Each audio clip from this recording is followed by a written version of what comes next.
안녕하세요. 어느덧 세월이 이렇게나 흘러 아이들은 고등학생이고 저는 40 후반이 다 되어가네요.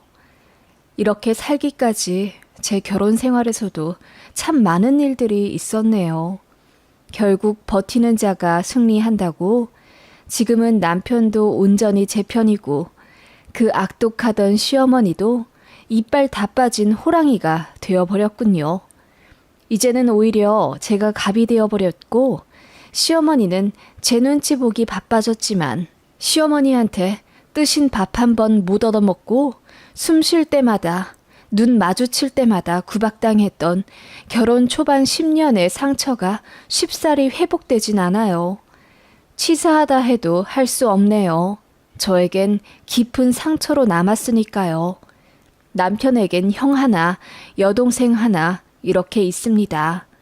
시누이는 간호대 나와 일찌감치 진로 찾은 후 호주로 가서 간호사 하더니 거기서 만난 외국인과 국제 결혼해서 아주 잘 살고 있어요. 남편 형제들 중에서 가장 일찍 결혼했습니다.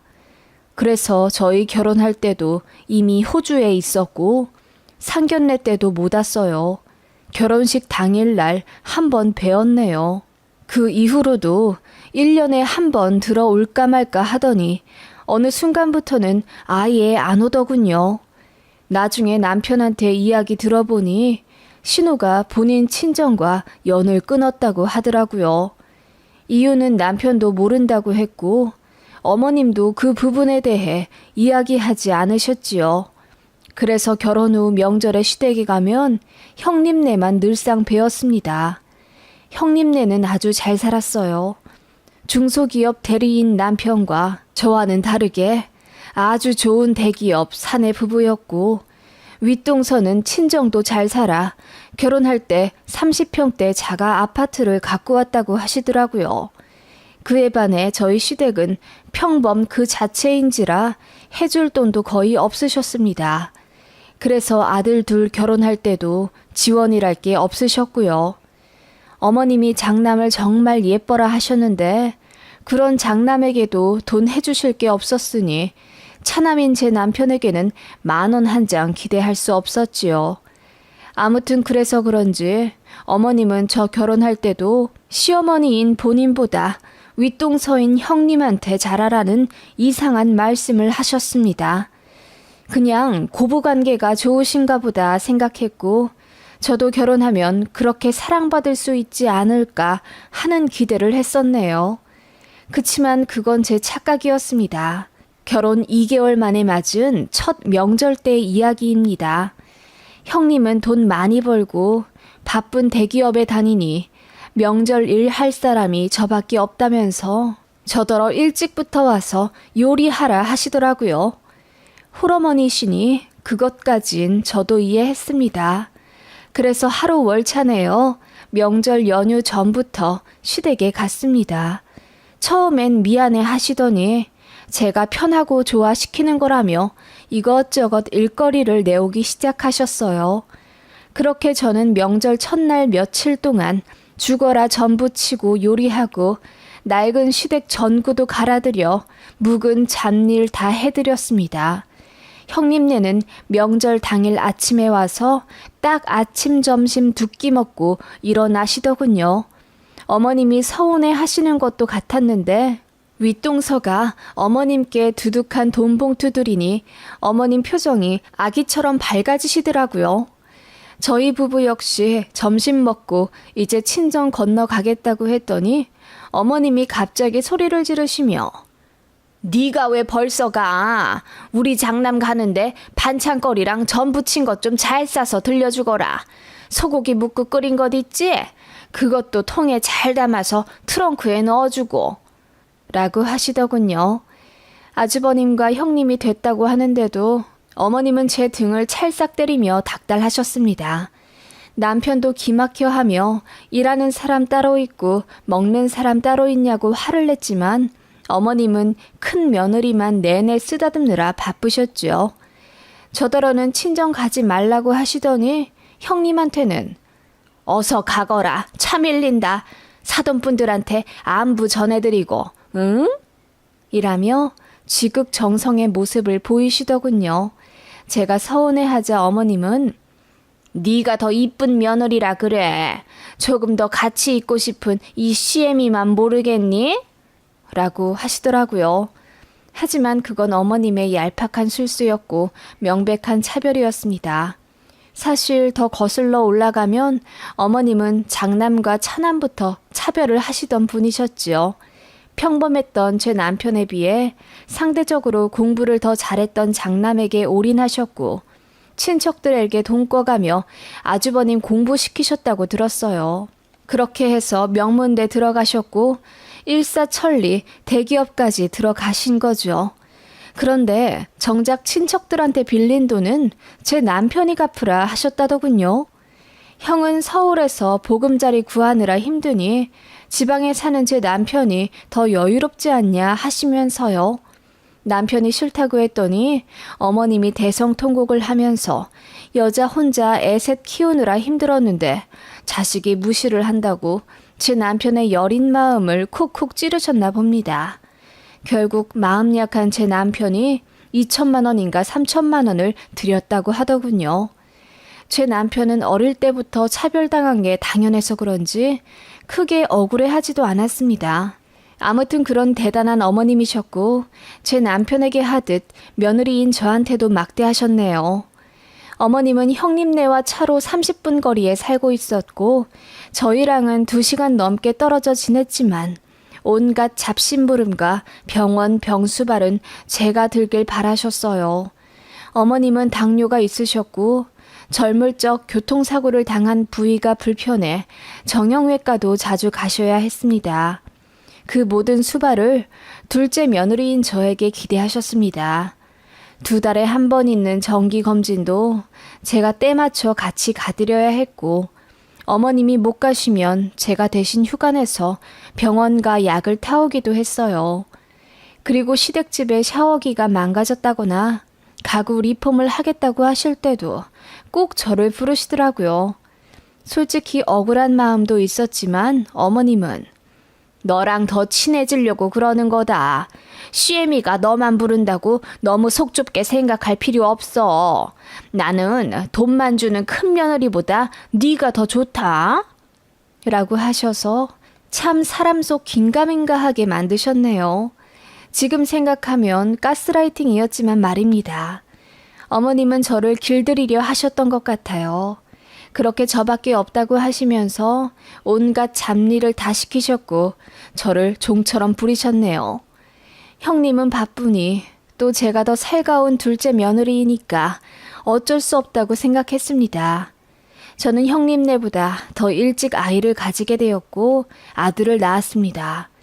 형님네는 아이가 없었기 때문에 좋아하실 줄 알았는데 이게 웬걸? 어머님이 저를 혼내시더라고요. 족보 꼬이게 왜 먼저 가지냐 하시면서요. 그러면서 제가 형님 길을 죽였다고 막 소리치며 혼내시더라고요. 너무 서러웠습니다. 결혼하고 아이 갖는 게 죄인가요? 형님네가 늦게 가지는 걸 왜 저더러 뭐라 하시는지 너무 속상했습니다. 어머님은 난리를 치며 저더러 수술을 하라고 막무가내 집까지 찾아오셨네요. 결국 남편이 처음으로 어머니에게 고래고래 소리 질러가며 대들었고 충격받은 어머님이 알아누우셨네요. 그것도 저희 죄책감 가지라고 일부러 쇼한 거였지만 아무튼 그때 이후로 저희한테 애 지우라 난동 부리는 건 멈추셨어요. 저는 그때 너무 큰 상처를 받았어요. 그래서 아이 낳고도 시댁 가지 않으리라 다짐도 하고 그랬었는데 막상 아이 낳고 나니 어머님이 애 보고 싶다며 대성통곡하는 바람에 마음이 약해져 다시 시댁 왕래했어요. 지금 생각하면 너무 바보 등신 같지만 당시엔 그랬네요. 사정상 친정에 기댈 수도 없는 입장이고 또 남편이랑은 사이가 좋았거든요. 그래서 내가 조금 더 양보하자라는 생각으로 어머님을 대했던 것 같아요. 뭐 여튼 그런 일들을 겪어가며 저도 어머님께 감정이 쌓여갈 수밖에 없었지요. 그렇게 결혼 생활 7, 8년 차가 되었을 무렵이네요. 아주버님네는 결국 아이를 갖지 않겠다고 선언하셨고 어머님은 크게 상심하셨어요. 그래도 저희가 아들을 낳아서 그런지 대 끊길 걱정은 안 해도 된다며 그나마 다행이라 하시더군요. 그렇게 저는 어머님께 조금 더 인정받는 며느리가 될 줄 알았어요. 그치만 아니더군요. 다달이 50만 원씩 붙여주고 명절에는 100만 원, 200만 원 턱턱 내어주는 큰며느리에게 여전히 크나큰 사랑을 보이셨습니다. 저는 여전히 어머님에게 막 부려도 되는 무술이 그 자체였지요. 명절에 아주버님네와 다 같이 모이면 어머님은 저에게만 물 갖고 와라, 과일 내와라 등등 엉덩이 붙일 새 없이 일 시키기 바쁘셨어요. 큰며느리는 귀하게 자라 과일 깎을 줄 모른다 하시면서요. 그 말에 저도 발끈해 어머님, 저는 뭐 날 때부터 손에 과도 들고 나왔을까요? 저도 어른 돼서 배운 거예요. 라고 했더니 어머님이 코웃음을 치며 우리 큰며느리는 어릴 때부터 가정부가 깎아주는 과일 먹었댄다. 그런 거 못할 만도 하지. 근데 너는 아니잖니. 니네 집 별 볼 일도 없으면서 뭘. 라고 하시더군요. 그 말에 남편까지 화를 내며 말 심하게 한 거 사과하라고 했더니 어머님이 당황해 하시더군요. 그냥 노인네가 농담한 것 가지고 속 좁게 왜 그러냐며 또 저희만 이상한 사람 취급을 하시길래 열받아 짐 싸갖고 나왔습니다. 그제서야 버선발로 쫓아오며 미안하다. 이렇게 가면 내 맘 불편해서 어떻게 하니? 그리고 내일 우리 간장게장 담그려고 했잖아. 꽃게 2박스 사온 거 저거 어떻게 하니? 작은 며느리 없으면 내가 저걸 어떻게 담궈? 라고 하시더군요. 결국 간장게장 때문에 사과하신 거였어요. 기분이 나빠 그대로 집에 간다고 하니 어머님 표정이 싹 바뀌며 앞으로 다신 시댁 찾아올 생각 하지 말라고 하시더군요. 그래서 한동안 연락도 안 했습니다. 한 반년 지났을 때쯤 아쉬운 사람이 먼저 숙이고 들어온다고 어머님이 병원 같이 갈 사람 없다며 저에게 사과하셨어요. 엉엉 울고불고 난리도 아니셔서 다시는 저에게 막말하지 말고 함부로 대하지도 말라고 약속하고 어머님 사과를 받아들였네요. 그치만 어머님은 그게 앙금이 생긴 거였어요.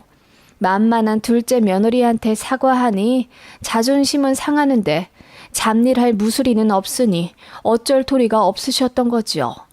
그래서 첫째 며느리한테 전화해서 제 욕을 그렇게 하셨답니다. 시댁은 다 이런 건가? 시어머니란 존재는 다 원래 이렇게 배려심이 없는 건가? 많이 혼란스러웠네요. 부모복도 없는 나는 결국 시댁복도 없구나 싶어 속상했지만 그래도 남편과 아이들이 있어 행복했어요. 순하디 순한 남편도 나름 최선을 다해 고부 갈등을 막아주고 노력했었던 걸 저도 알거든요. 그런 저와 남편도 결국은 돌아서게 만든 일이 있었습니다. 결혼 10년 차 설날이었을 겁니다. 역시나 일하는 저에게 전화에 보채고 보채 일찍 오라고 닥달하시는 바람에 부랴부랴 퇴근하자마자 시댁으로 갔습니다. 그런데 어머님이 저더러 장 안 보고 왔다고 뭐라 하시더라고요. 어머님도 허리가 안 좋아 이번에 장을 못 봤다면서 그 야밤에 저더러 밖에 나가 뭐라도 사오라고 등 떠미시더군요. 당장 애들 먹을 것도 없어 일단 남편이 문 닫기 직전 마트에 가서 먹을거리 좀 사왔더니 이게 웬일? 시댁 베란다에 갈비찜이며 사골 같은 게 있더군요. 그래서 이건 뭐냐고 했더니 시어머니 왈. 큰아들 내외 먹을 거다.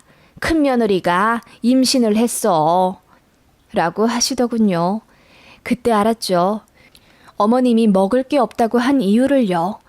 그 말에 기가 막혀 어머님, 저 임신했을 때는 이런 거 해주시기는커녕 일 무지하게 시키시더니 너무하세요. 라고 했더니 어머님이 추하게 질투를 하냐고 되려 저를 나무라시더군요. 그리고는 큰 동서 잘방 치워야 한다면서 일 끝내고 열심히 준비해 시댁과 힘든 저에게 시댁 청소를 맡기시더라고요. 큰 며느리가 비위가 약해 먼지 많은 방에서 못 잔다며 어머님이 특별히 홈쇼핑에서 청소기도 사셨더라고요. 우리 애들 비염 심해 시댁 올 때마다 콧물 재채기 난리일 때도 꿈쩍 안 턴 분이요. 큰 며느리 사랑 대단한 건 알겠는데 정말 너무 서러웠습니다. 그래서 청소도 하는 둥 마는 둥 하고 그냥 내일 점심까지만 대충 있다가 가자고 남편이랑 얘기했습니다. 내가 미쳤지. 이 대접 받을 거 알면서 뭘 기대하고 또 시댁에 왔을까 한탄도 했네요. 그렇게 형님이 오시자 어머님은 유난도 그런 유난이 없이 호들갑을 떨며 큰 며느리를 맞아주셨네요. 같이 밥 먹으려 상 차리는데 어머님이 제 눈치 쓱 보시더니 베란다에서 어머님이 20시간 푹 구웠다던 사고를 딱 2그릇만 듬뿍 퍼서 형님 내외 자리에 놓더군요. 그리고는 저희 가족은 다음에 주겠다며 말을 얼버무리셨습니다. 어머님, 아무리 그래도 우리 애들은요? 손주들한테도 안 주세요? 너무하시네요. 라고 했더니 아무 말도 안 하시더군요. 그 모습에 속에서 천불이 올라왔습니다. 일단 애들도 있으니 꾹 참고 밥 먹는데 식탁에서도 가관이었어요. 큰 며느리 형님을 애기 다루듯 이거 먹어라 저거 먹어라 하며 온갖 반찬을 다 들이대는 통에 저희 가족 앞에는 반찬이 휑하더군요. 애들 앞에서 갑자기 눈물이 날 것 같았어요. 내가 뭘 잘못했길래 우리 애들까지 이런 천대를 받아야 하나 싶어 속상했는데 남편 얼굴을 보니 같은 생각을 하는지 표정이 무겁더군요.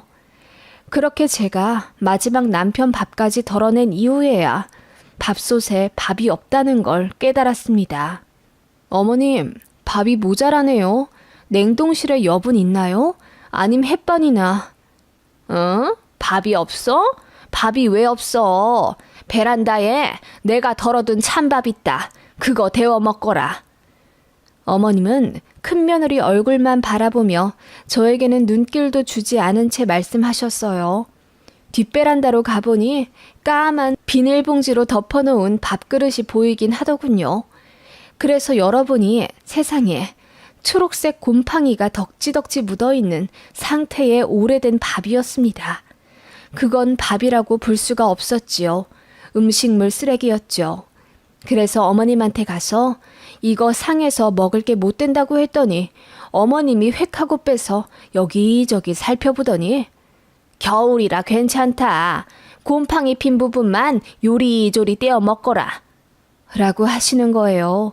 그 말에 저는 더는 참을 수가 없어 소리를 질렀네요.